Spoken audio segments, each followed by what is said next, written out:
hélas, le temps file, mais Julie Dandrieux, avant de nous quitter... Vous me mettez une particule, j'adore, c'est très Versailles. Je vais me permettre cette question. Oui.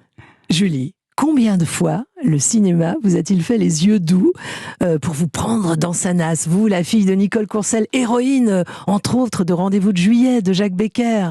J'imagine qu'on vous a souvent approché, sollicité, on a voulu...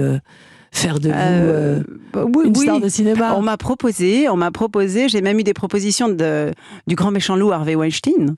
Non. Oui, mais qui m'avait proposé de faire une émission de cuisine aux États-Unis. Oui.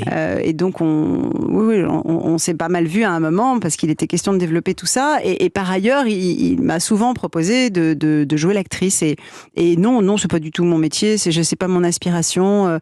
Je comprends d'ailleurs pas vraiment la fascination pour ce métier. Bien que ce soit ça a été celui de ma mère, mais qui, à l'époque... Vous l'avez vue heureuse d'être comédienne, votre mère, ou pas vraiment? Oui, bien sûr. C'est un métier qui lui a permis de vivre des aventures merveilleuses et puis surtout d'avoir cette indépendance qui était si importante pour elle. Oui. Elle a travaillé comme moi à 17 ans, ce qui à l'époque était quand même pas évident. Et de sortir de cette bourgeoisie dont elle était issue et à laquelle elle était plutôt réfractaire.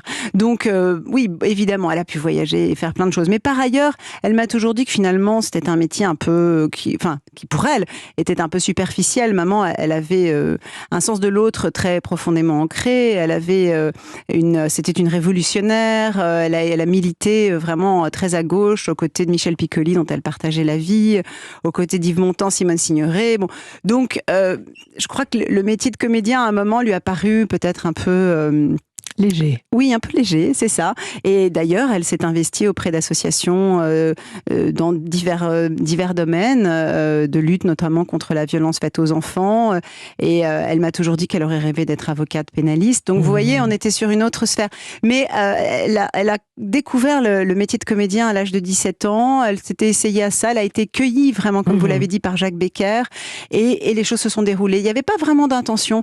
Et quant à moi, non, je crois qu'elle m'a pas transmis une grande admiration pour ce métier. J'ai des amis comédiens, on en a parlé, et Guillaume pour le Gallienne, coup, voilà, par exemple, dont le travail me fascine absolument, et j'ai tellement de plaisir. Je vais le voir samedi d'ailleurs dans le Bourgeois gentilhomme à la Comédie Française.